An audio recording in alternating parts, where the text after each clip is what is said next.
and you're listening to The Lean. I feel like that's the exact same opening we had last time, and I have to iterate that it's actually, we said it again. We said it again. Yeah, we did. This is a new dawn, a new day. Woohoo!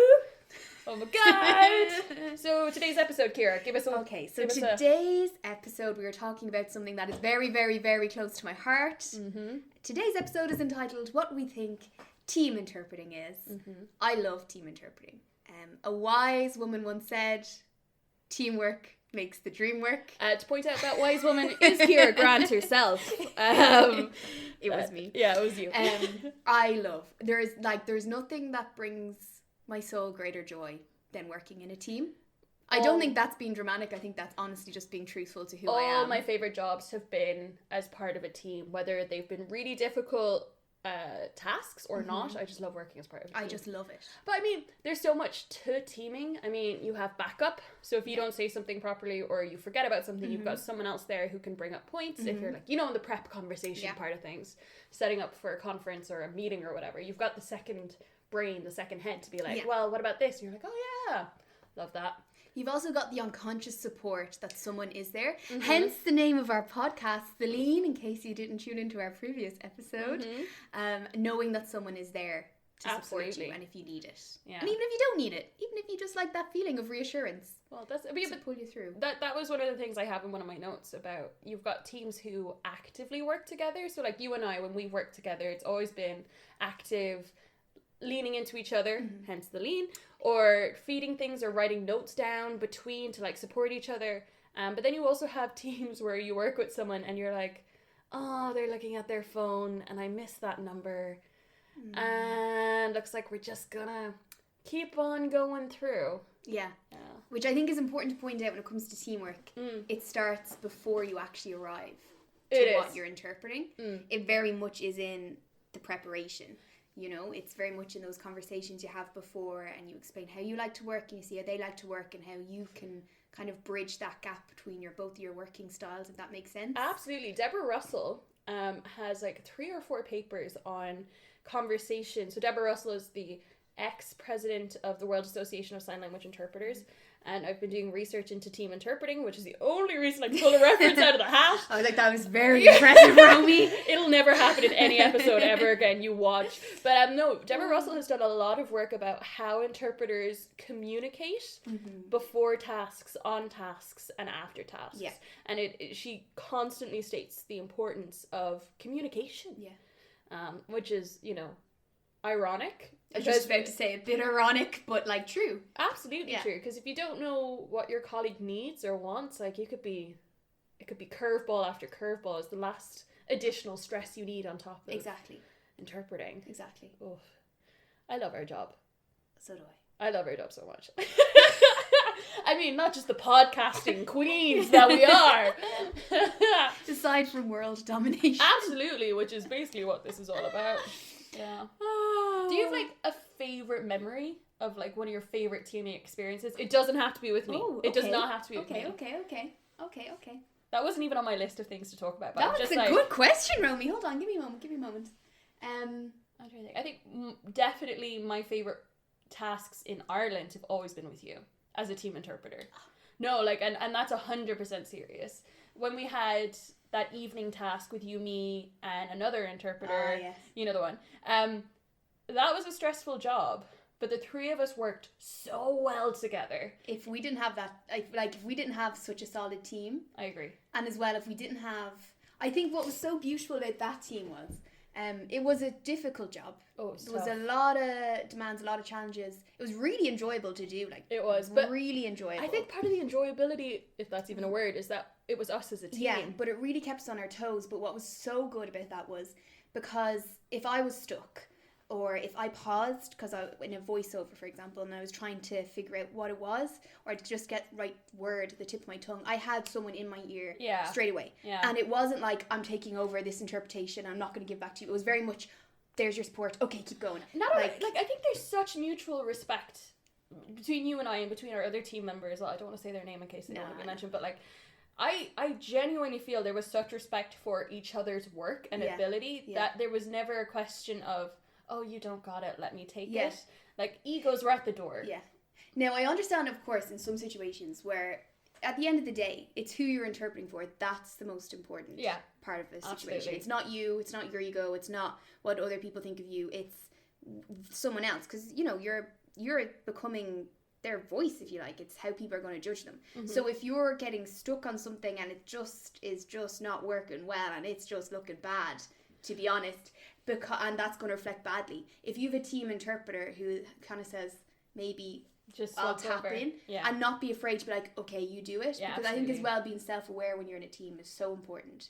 Really, you need to know your own strengths and you need to know when you need that little bit of help and support. But in that same job, when there was a video of someone signing, like this is in a lecture theatre with, let's say, 200 seats, and they have the screen that rolls down that they've projected a video onto that we can't sit in the front row and interpret from. So you and our colleague went to the back, and our colleague originally started it, and she was doing a good job, but she was self-aware that there were troubles. And I mean, it was such a tough, there were so many demands. I mean, the projector was really unclear. The lights were all on. We had to leg it upstairs, and we were out of breath when we got to the top. So that was one of the major challenges. And like they had already started the video, and it was tough. But the fact that there wasn't self-awareness between the two of you were there to support her, and then she was like, I need to breathe. Exactly. So if you wouldn't mind. Yeah, and it was very much the show has to go on. Absolutely. It doesn't matter if I'm the one going on or not. You know, that kind of way. Oh no, it's a really good way to put it. But having that, and trust again. So important. Trust is so important in everything in interpreting and within your interpreting team. If you don't have the trust that you know that someone's, you know, they're going to tap in, do their bit, but then give it back to you rather than you feeling like, oh, they're going to take over everything. And then that just can sometimes have a really bad effect on your own confidence. You might feel like, oh gosh, maybe I'm not doing a good job. Yeah. I've had it with a colleague I work with, a phenomenal interpreter. We've worked really well together on many occasions. But on one particular job, it was of particular importance to them. And I just remember feeling, afterwards, we had a really lovely conversation about it. But I just remember feeling my confidence was knocked. And like for them, they were trying to manage the situation. It was a really challenging job. But I just remember afterwards being like, oh, I kind of wish we did have conversation before, but not in enough depth for me to understand where their management of the task was going. And it really was like, I felt out of the loop. Yeah. Things were happening, decisions were being made. And I was like, I don't know what's going on. Panic. No, yeah, I agree with you. Trust and respect and power dynamics are fun conversation. They truly are. They truly are. Sorry, you were talking about what was one of my favourite I was going to bring it back to that now, So one has just popped into my mind. This was within my first couple of years of interpreting. Yeah.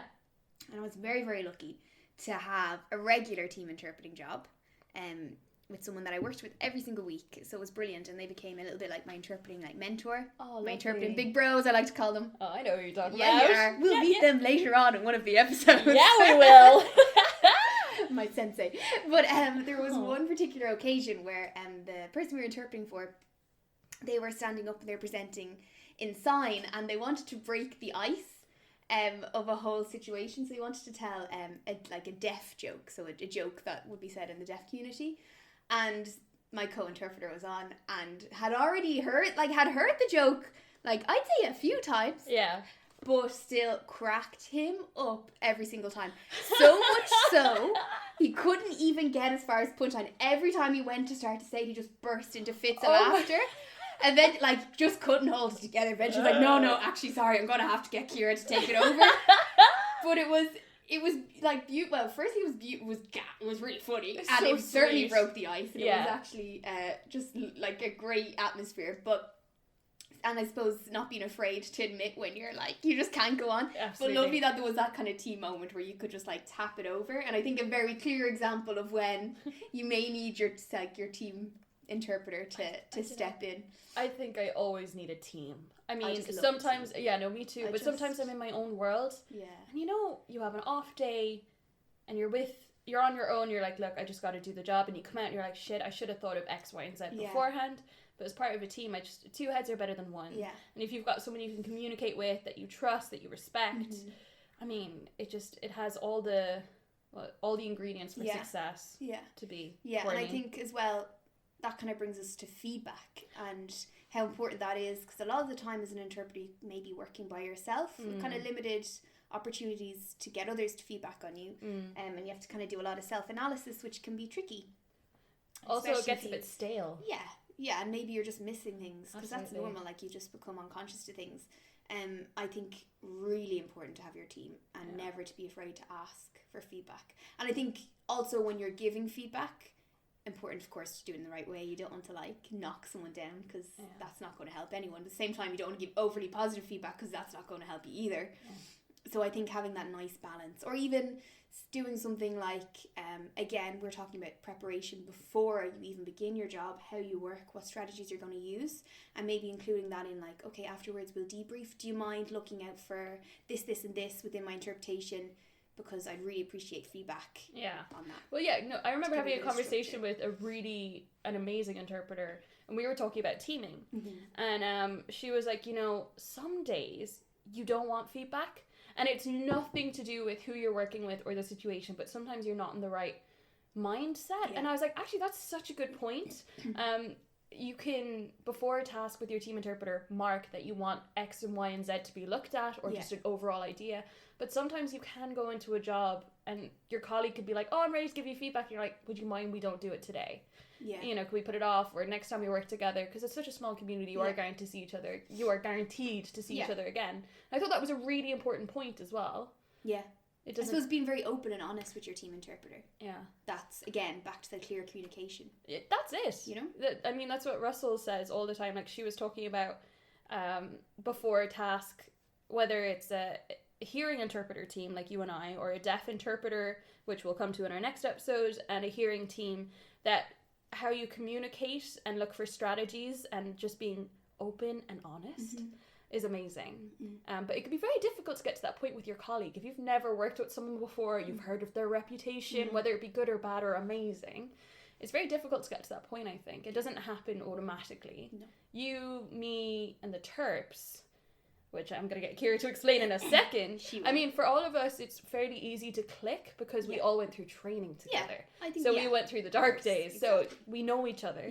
But with brand new people, I think it can take time. It's true. Who are the Terps, Ciara? Do you want to give us a bit of a... so you may hear us refer to the Terps, or the Little Terps, our very formal name.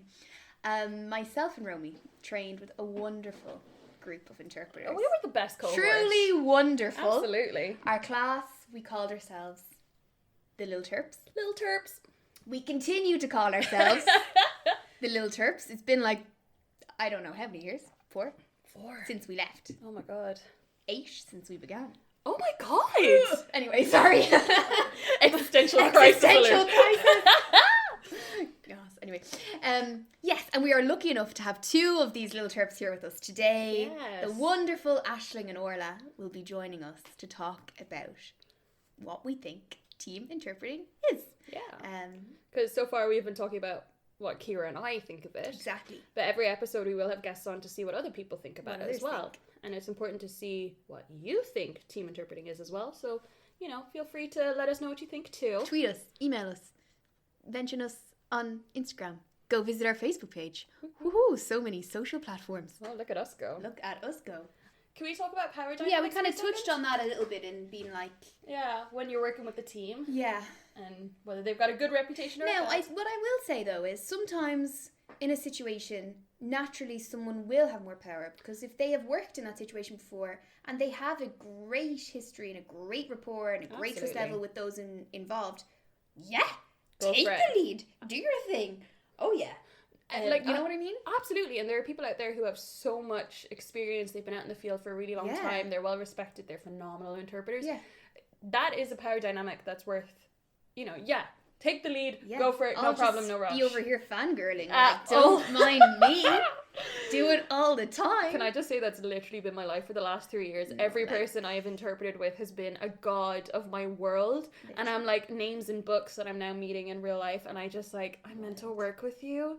I'm a complete ball of crap in comparison. I'm not diminishing my skills, but when you're working with someone who's been out there for 10 years in high stakes situations, and I'm here hello, I can move my hands real good.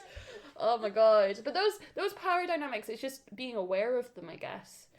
And also there's been bad power dynamic situations where I don't know, people assume things, I think. Like, I'm thinking of, like, an interpreter I've worked with, and they're like, oh, I've got this, and they start, and you're like, whoa, we didn't even get to the point where we're like, how are you? How are you?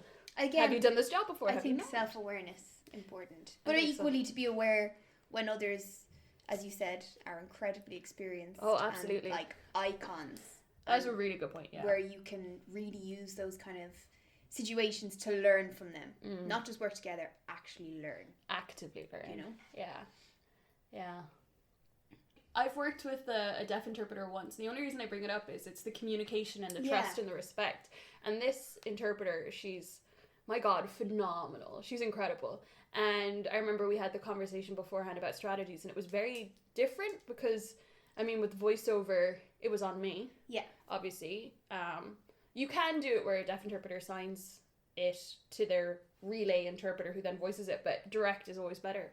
And I remember we had really good conversations like, how can I support you in this situation? What can we do? And I remember thinking it's so different. Kind of blew my mind a little bit. Yeah. Well, I suppose, because you need to have a very clear strategy and a very clear process, because if you don't have that, I mean, all hell could break loose. Well, not really, but like, no, all hell. I mean? Oh my God! In an interpreting task, anything can happen. But everybody needs to know, and I think that's again, it goes back to communication even more so in that situation, because everybody needs to know. You know, when I do this, you do that, Like, it needs to like all work and flow. So basically, it all comes down to communication, trust, and respect is key. Funny you should mention strategies, Romy. Now, I don't know if we're going to mention this when we have our guests on, so feel free to cut this out, future Romy. I love strategies. I'm not going to cut this out. No. The reason I'm not going to cut it out is strategies are so important. Strategies. I just don't want it to repeat, you know what I mean? Yeah. But back to my love for strategies. There's a few strategies I use specifically when it comes to team interpreting. Okay. And my number one, and anyone who's ever probably worked with me ever knows this one, is the Watch of Wisdom. The Watch of Wisdom is a great one. Okay, I'll explain the Watch of Wisdom to those who may not know. So I always wear a watch. My arm feels really bare without a watch. So I'm always wearing a watch, which is very handy as an interpreter, specifically when you're working in a team. Because, say, for example, you agree you're going to do 15 minutes each and then you're going to swap over. But how do you do that in a way that's like subtle, easy, gets, the communication across? You can do a little tap on the knee, sure. That can be ignored. But sometimes people may not feel it if they're really in the moment. Sure. And I think my little trick of having your watch is I take it off now my wrist. Yeah. And passing it to the person after 15 minutes just works. It's subtle, but it's like... It's so smooth. So smooth. And it's like the person physically has to stop to hold the watch and then... boom, you're switched. Right, because I remember having a conversation with you. I was working with an interpreter and they kept starting. So if it was like, let's say 15-15, they would do their 15, I would tap them, we would switch over, and then I'd be doing like 10 minutes and then the interpreter would take it back. And I remember being like, whoa, the time balance isn't there. My points could be cut off.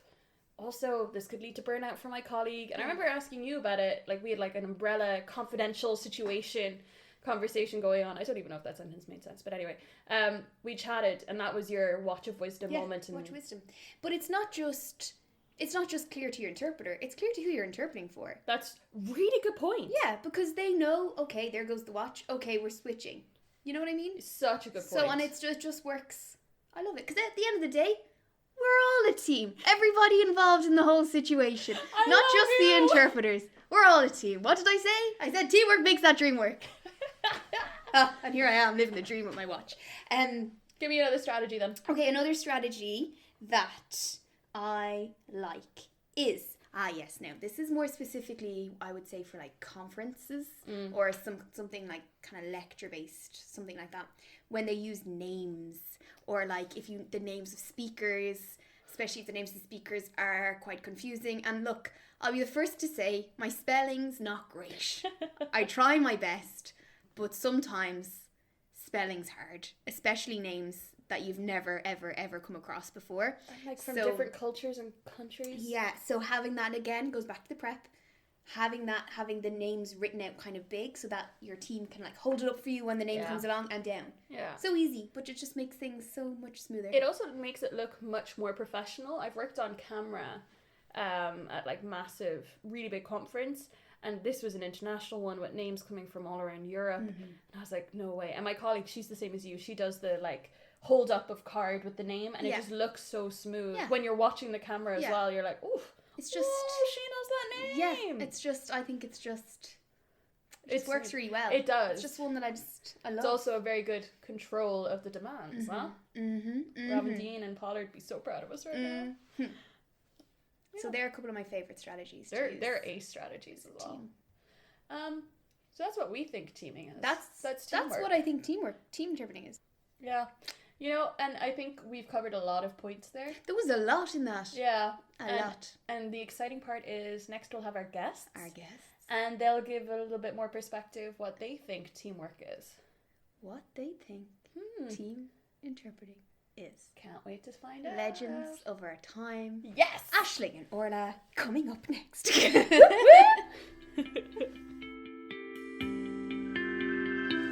Okay, welcome back. We are now joined with two very, very special guests. Hello, lovelies. Presenting two of the Little Terps, Aisling Dragoi and Orla MacCabe. Hello. Welcome to the lead. Thank you so much. How you feeling? Nervous. Not gonna lie. Yeah, nervous and excited. Aww. It'll be fun. Wonderful. Yeah. Well, for those guests who may not know you, even though they should, because you are legends of our time, why don't you go ahead and introduce yourself? Cool. So I'm up. My name's Aisling. I'm 26. Born and bred in Dublin, and been married for almost 2 years now. I can't believe it's been 2 years. I know. It's Wow. Aisling and I haven't seen each other since she got married. What? We met like 3 months before, and we haven't seen each other since. Remember we went out for drinks in town? Do you remember? Yeah. It's been ages. Oh my Wild. God! That is Just crazy. before you went traveling around Japan. That's right. There you go. Yeah, there you go. So fun fact, it was a nice little reunion hug when we arrived. I almost cried. I was like, So yeah, that's me, and I've been interpreting for, are we going on 4 years now? yeah. 4 years, which is amazing. And last year I started going into more medical work, which I'm really enjoying. So Oh, cool. It's very exciting. Yeah, so I'm Orla. I'm also 26, also born and bred in Dublin. I've been interpreter for 4 years now, as we are all the exact same graduating class. We all know that. My work is mostly in education, but I also work in conference and general commercial business life. And yeah, that's about it. Very I can't exciting. believe it's been 4 years either. What is time? For anyone who doesn't know, sorry, I don't know if we mentioned this. Go I for don't know it. if we mentioned this earlier. We all studied together in We a great did. little class. did. We called the Little Terps. Yeah, It's a great crew. it is a great crew. It- Weren't we yeah. baby terps for a while? Wasn't that a thing? We were baby terps, but no, little terps Yeah, is. I think we're Little Terps. Oh. I think Yeah, that I think was, little terps yeah. wasn't the name we gave ourselves because we weren't officially qualified yet. So we were like, Yeah. oh, we're only little terps. I think we kind okay, of, okay. I think we kind of used that into our first year Yeah. though as well. Yeah. We were like, well, we're only new graduates, we're still little terps. Forever little terps. Forever a little Exactly. Guys, matching tats. Are you? Yeah. L, like on the knuckles, On the knuckles. LILT or PS. Little terps like that. That is never going to happen. Just you wait. Will be really recommended as for interpreters with tattoos on their hands. That'll be great. Yeah. It'll become all of our sign names as well. Matching The sign little names. terps, you know. The little terps. Yeah. Oh, I think we just created a gang. Anyway, you guys really taught me what it is to be a team interpreter. As I gaze into your, lovingly into your eyes, truly. But I want to ask you, what do you think team interpreting is? I think team interpreting has such a scope for the definition. Like if we're just going to go with the literal, team interpreting is two interpreters working as a team together. But I think everyone's interpretation, everyone's reality of team interpreting is completely different. I found team interpreting here in Ireland, I'm not sure with you guys the same, is team interpreting tends to be a lot of just two interpreters working together. There isn't actually a lot of communication or simultaneous cohesion between the signs. So have you guys found that as well? Only actually this year I was working in a team interpreter with someone, and the cohesion of signs definitely came up, that one person was on task and I was off task, and then I saw their sign, which wouldn't have been my regular sign for that word, like reflection, that was a sign for reflection. And so when they went up and signed it, I was like, okay, grand, like that makes full sense using it as reflection. So I went up and used it as well. But I understand like there wouldn't be the knowledge of, hey, let's pre-decide this sign for that, because you don't know what's going to come up either. Yeah, but I also think that there's a lot of times where things like issues like that can be avoided if, you know, more pre-assignment communication occurred. You know, that's something I have an issue with, and I think it's lacking. And I completely understand there are jobs that come up last minute. You don't have the time really to get that preparation in, or you maybe can't get a hold of the interpreter for whatever reasons beforehand. But I always think, you know, if possible, you know, call your co-interpreter, you know, see who's going to contact the organisers of whatever event, for example. See who's going to get the prep, who's going to contact our deaf or hearing clients, what's the topic in general, and what signs are preferred to use. But I also think even simple things like, you know, who's going to start first, because it tends to be whoever starts first sets up the non-signs. And like, okay, if whoever starts first is using those signs, are we agreed that the, you know, following interpreter will continue to use them? Could you just explain what a non-sign is? Oh, okay. Sorry, it's just because you use the jargon. I know. A non-sign, I'll give a layman's version of it, is just a sign that's created in the moment for the specific purpose of the assignment. So it can be one that, you know, you're signing, so it might be a sign that your deaf client uses that they prefer to use for that context that you may not ordinarily use, or there may be a few different signs for the term that's being used. But it should be that there's, between the two interpreters, you both are using the same sign. So it makes it for whoever's receiving your information that it's more clear, less to think about for the deaf clients in general. Beautiful definition. I think so. Very clear. Shucks. What do you think team interpreting is, Ash? Yeah, team interpreting, mainly what Orla was saying is in, like, it is just two interpreters, or two or more interpreters working together. And for me, what I've loved about working in a team is the support and feedback that you can get from someone else. Like, Absolutely. I think a lot of the time we start working in maybe settings that would be just for one interpreter, and so you don't get that natural feedback that we would have got in college, or we would have had for 2 years technically. And you really miss that then when you're out on jobs. So having another team interpreter there, having that support, or in cases like where me and Ciara work together, where like I could either be on task and have maybe just misheard a word, and you've someone there to just literally support you and have your back and say, oh, that was the word. So I think having team interpreter jobs definitely work for me. They work nicer. I don't know. It's interesting. I've been doing a lot of research into team interpreting recently, and there's a lot around this exactly. Is like two people who happen to be a part of a team because the job is really, really long, but they don't necessarily work effectively together. And it's not that they're not good interpreters. They are good interpreters, but they're working as individuals as part of a team. But then there's the other team where people are thinking, okay, we've got a goal here as a team to utilize our skills, our resources as best as possible before, during, and after the job to make sure that it's as clear as best as possible for all end users involved. Yeah. And I think it's shifting. Yeah, I think a lot of times people have this issue with letting go of their ego. And it's different than being proud of your style and being proud of your work and, you know, making an effort, because of course we all should be doing that anyway. But I find with some people, they're like, even like we were mentioning feedback earlier, I don't understand why any interpreter wouldn't be open to feedback, because the whole point is to improve your skills for the benefit of your clients. So that to me should be a given, that any job you go into, you should say, do you want to give each other feedback? And it could be that, you know, the feedback is, I would have used that sign in that context. Do you know, it could be something that is, you know, it can be taken on board or can't be, but feedback is so important. And I think it just, especially because the language is always changing, and that's something that we were taught when we were learning, is that signs are always being adapted. So putting aside your ego in order to get the goal of the environment should be every interpreter's number one consideration. But I also think it's important that you said we as a team should go in and ask each other about whether or not we want feedback, because I think there are times where people give feedback and you're like, oh, we hadn't had the conversation beforehand and now I'm completely thrown because you've taken notes on me but I haven't done something to reciprocate. So it kind of causes an odd dynamic. Yeah, but I think that's where having the conversation before the job. Absolutely. Saying, you know, simple things like, okay, are we doing feedback? Are you open to these signs? And even, like, that sounds so stupid, how would you like to hand over Yeah. after 15, 20 minutes or however long it is? Like, because there have been times even... Yeah. I know Ciara is very famous for handing over her watch. I do. I love to be And that's it. But there are, you know, some people prefer a tap on the leg. Some people just prefer a genuine, really over-exaggerated shoulder to the side. It's yours now type of movement. But there have been occasions where, you know, I had, for example, an interpreter whisper to me, and it's just so I couldn't hear it. And for all I know, they could have been whispering to assist me or feed me something I'd missed.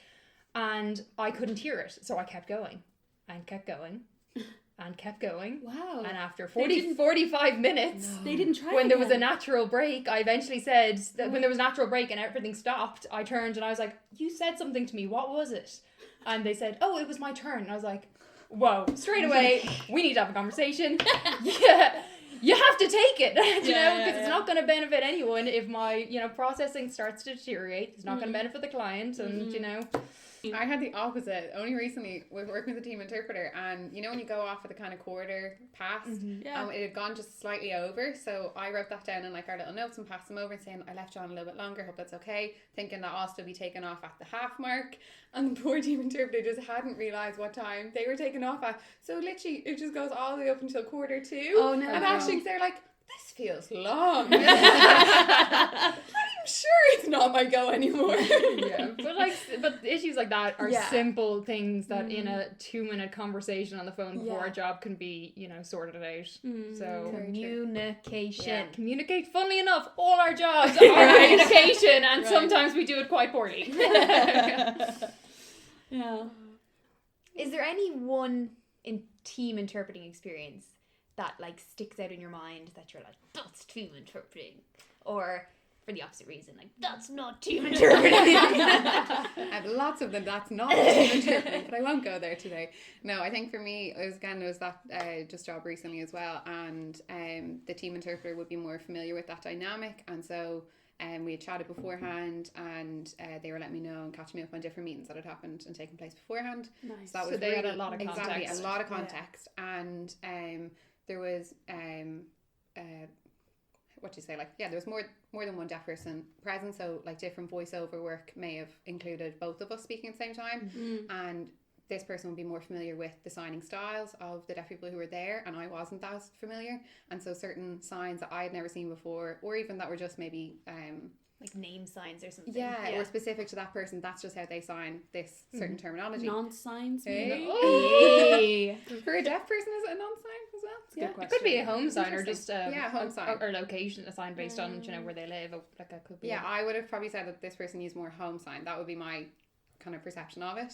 And so when I was voicing over for them, it was great to have that person there knowing that they have way more context than me, and I had no problem leaning in. And even for me, I then put my hand to tap to say, like, I need help in this moment, like I haven't caught it fully, and letting them know they can take fully over in that scenario, but also knowing, and I think that's where you have your conversation beforehand, knowing when I'm going to then take it back on. It's not I'm fully given over to you now, it's your time, it's I just need help for this like 30 seconds and then I'll take it back. So having the trust that they're going to believe in you to be able to go on. Exactly. So that was a really positive team terp experience. Could you explain home sign for people who don't know what that is?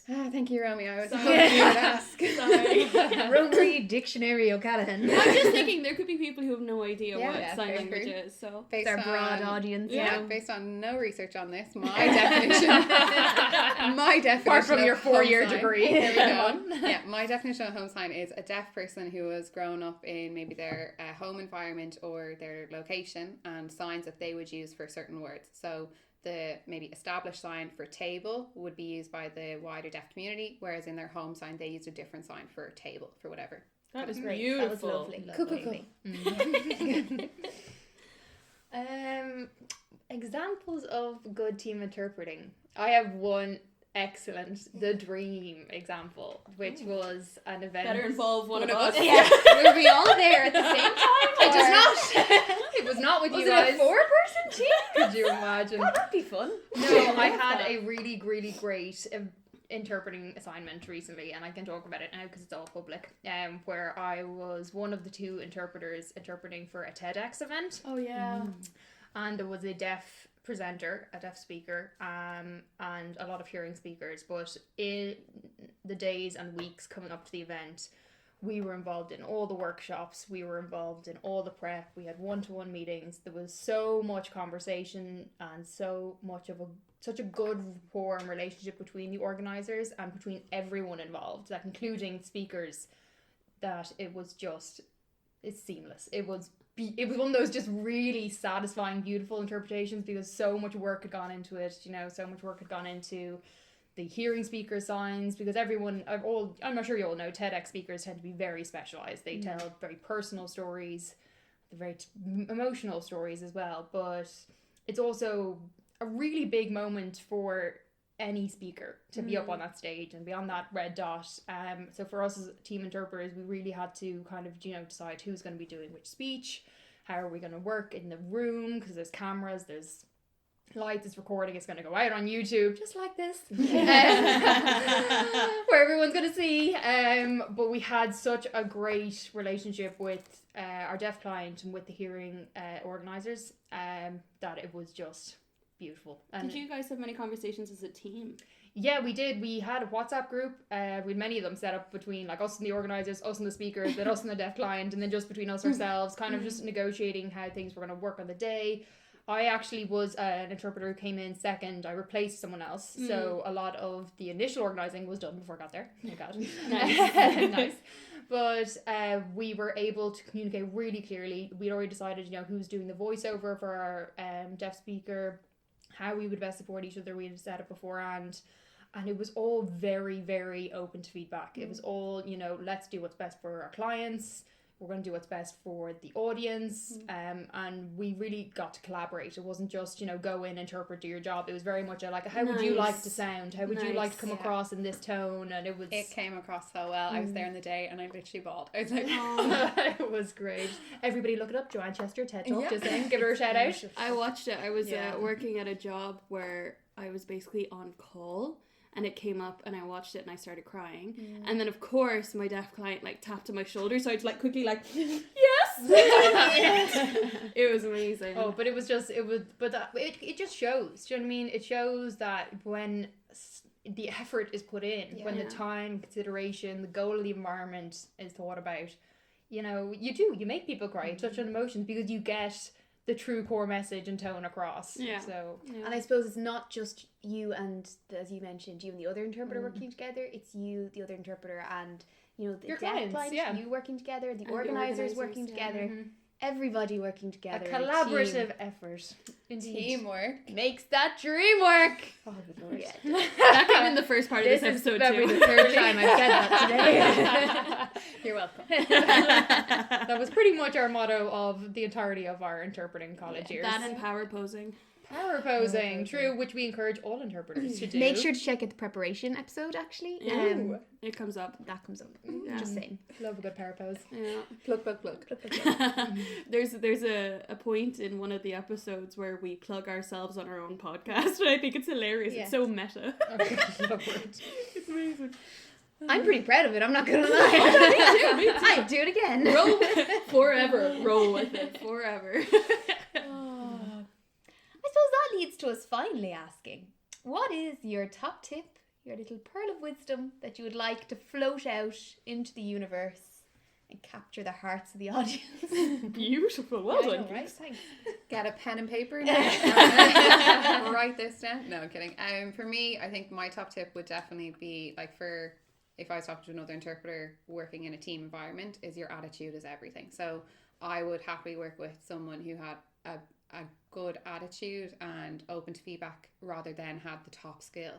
So I remember there was someone who did a thesis in our year, and they were talking about what would be the top 5 traits of a quality interpreter, and attitude was pretty much up there as number 1. And I definitely feel that when I'm working with another interpreter, I can sense is this going to be a good job? Not based on their mood, but based on the overall attitude to, will I be open to accepting feedback? How will I take feeds during the interpretation? Or afterwards, do we chat about it for 5 minutes, or does someone have to run off? For me, attitude I find is my top tip. So if anyone out there studying to become an interpreter, keep up a great attitude. That's all I gotta say. Wow, is there anything left to say after that? Wow. Stole on the good lines. No, mine would be very similar. Like, attitude, I agree, is completely everything. Just because you've qualified, that does not mean you can't get any better. It does not mean that you can't upskill. I don't know, even if it's team interpreting or just interpreting in general. It could be in general. In general, okay, I'll say in general. I was like, do CPD work. Yeah. Get involved with events. CPD being continuous professional development. Get involved with deaf events. Know what's going on in the deaf community. There tends to be some interpreters which understandably have their own lives and tend to be a bit less involved, but I would try to encourage you in all aspects to be involved, because just to even get your face known around so that deaf people recognise you and know that you are involved. It also improves your skill. Yeah. Just being out there using the language. Same with anything. Like, if you compare us to spoken language interpreters, or just people who use spoken language, like, they move to France. They move to Spain and they work on their language for, like, ever. Like, you're learning Romanian, right? Yeah. So you obviously have the opportunity to speak that with Emmy and his family, so you get to use it more. Hopefully. It's going really well, Romy. Thanks for asking. Did we touch on the spot? No, but I just mean, like, our way of moving to a country is being a part of the deaf community. But yeah, no, apart from that, I'd say just remember your goal. Like, your goal is not about you, to put it really simply. It's about, representing both your hearing and deaf clients. You are facilitating communication. That's your job, and it's your job to do that in the most transparent, clear, easy way possible, matching your clients. It's not about, oh, my team interpreter signed this, but I really don't like that sign, so I'm going to stick with my own sign. It's about communicating with each other and actually working as a team. Okay. But apart from that, then just be open to feedback. That's, I think, before the job, in the job, and after the job, be open to feedback. That's a really beautiful end to the podcast, can I just say? Oh, God. Both of you are so... Outro. Thank you guys so much for coming. Thank you so much. And being willing to do this. Yeah. You're like our guinea pigs a little bit. We are. Yeah. But that's how friends are for. Yeah. Oh, so much love, what a ladies. beautiful ending. Thank you so much. Thanks guys. Love you. I've been Ciara. I've been Romy. And you've been listening to The Lean. Make sure to follow us on Twitter, Instagram, Facebook, at theleanpodcast_, and to check out our YouTube channel, The Lean Podcast. Also, please, please, please rate and subscribe to us on Stitcher, Spotify, whatever you're listening to us on. It makes a huge difference. Thank you. Bye.